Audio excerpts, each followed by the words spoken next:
Olá, gente, boa tarde. Eu vim aqui para falar um pouquinho sobre a saúde mental dos professores e dos alunos. Os fatores externos que podem influenciar a saúde mental dos alunos é a questão da família.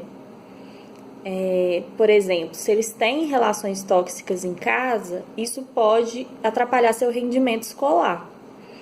Falta de recursos, né, por falta do governo.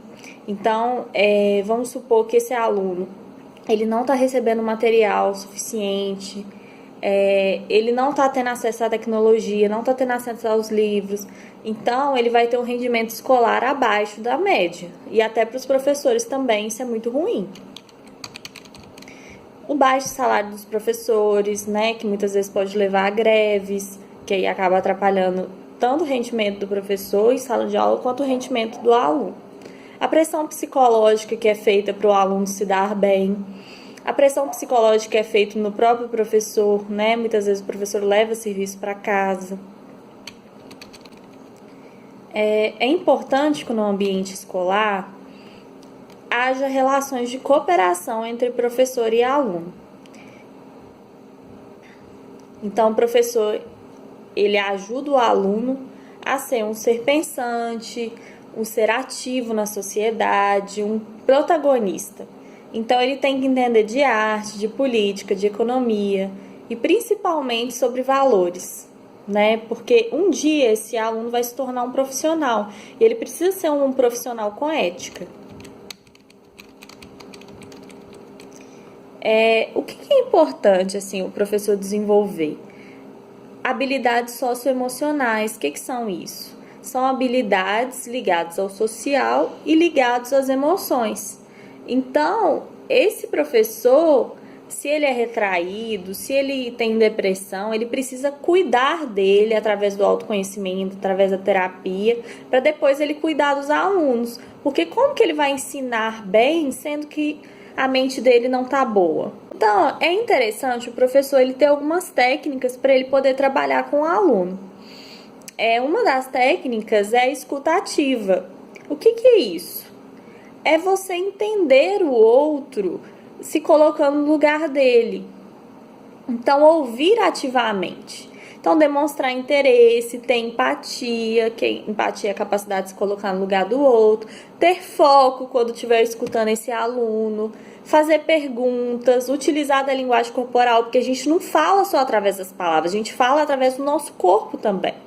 Evitar distrações, não julgar, nossa, isso é essencial, né? Porque às vezes o professor, ele vem de uma realidade muito diferente do aluno. Então é importante que ele não julgue essa realidade do aluno.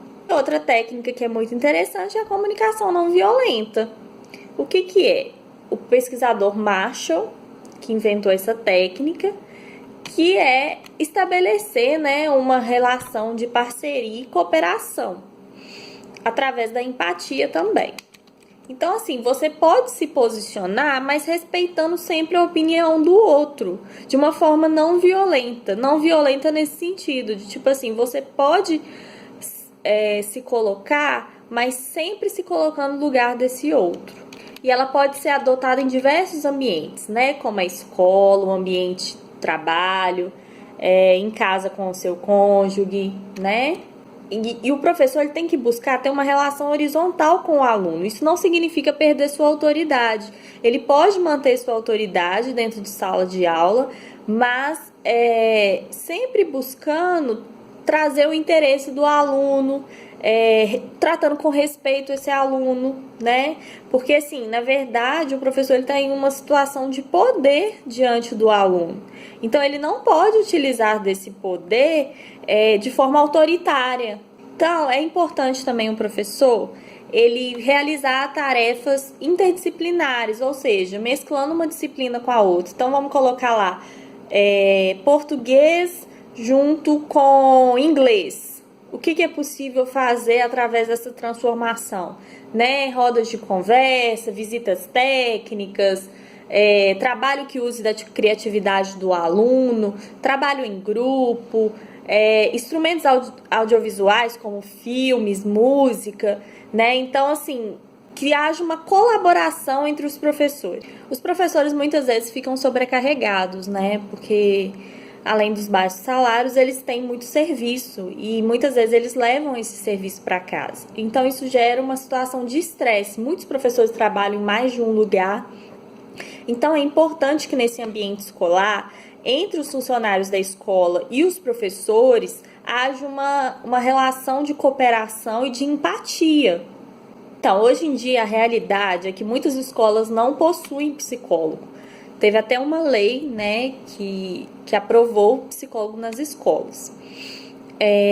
Então, como ainda não é essa realidade que a gente está lidando, os professores eles podem propor algumas coisas para a escola. Por exemplo, algumas festas para a socialização dos alunos, incentivar que esses alunos vá nessas festas. Então, festa de família, festa junina, né? Uma forma assim de despertar o interesse deles para a socialização, que é tão importante. Também realizar rodas de conversa ligado ao autoconhecimento, porque muitas vezes esses alunos estão com depressão, estão com ansiedade, então eles precisam falar sobre essas emoções, né? A automutilação está sendo muito grande nas escolas. Então, esses professores têm que observar quem está mais hiperativo, quem está mais triste, né? Quem está se isolando do grupo, que não está conseguindo se adaptar ao grupo.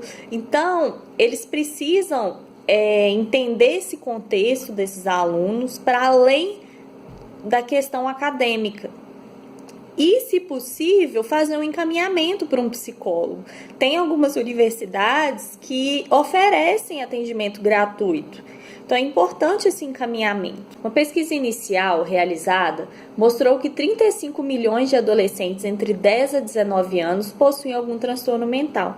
Então, por isso que é importante, né, esse espaço escolar, porque muitas vezes esses pais eles trabalham o dia todo e eles não estão tendo tanto contato com o adolescente. Então, talvez o adolescente está com depressão e os pais nem percebem essa depressão. As redes sociais também são um fator que pode levar os adolescentes a adoecerem. O Instagram mesmo mostra muito a questão da imagem. Então, aquele adolescente ele se compara muito. Se ele não tiver num padrão, ele vai se comparar ainda mais, né? Se ele se sentir excluído. Aí agora eu vou dar algumas dicas aqui sobre saúde mental, tanto para os professores quanto para os alunos, tá? Então, fazer uma atividade física, porque a atividade física, ela ativa alguns neurotransmissores ligados ao humor. Então, é como se você estivesse comendo uma caixa de chocolate. Chocolate não dá muito prazer. Então, quando você faz atividade física, é a mesma coisa. Praticar meditação, que pode auxiliar na ansiedade, né? Então, exercício de respiração. Isso você acha no YouTube. Então, a gente tem que usar as ferramentas que a gente tem, né? Conseguir desabafar com pessoas que você gosta. Quando você fala sobre os seus sentimentos, de alguma forma você alivia esse sofrimento, né? Procurar ajuda psicológica, né? O psicólogo, a função dele é ajudar a gente nos hábitos que a gente não consegue melhorar sozinho. Então, por exemplo, se você quer parar de fumar e você não está conseguindo, provavelmente está ligado à sua ansiedade. Então, o psicólogo vai tratar essa ansiedade para você conseguir parar de fumar, né? Isso foi só um exemplo, mas tem N outros exemplos, né? Relacionado à família, enfim. Então, assim, o professor, ele sofre muito estresse pelo trabalho dele, assim como o aluno também, porque tem um outro contexto familiar. Então, é muito importante que eles cuidem da sua saúde mental. Nesse momento de pandemia, as pessoas têm adoecido muito. E os psicólogos estão atendendo online. Então, vocês podem procurar esse tratamento. Ok? Espero que eu tenha ajudado.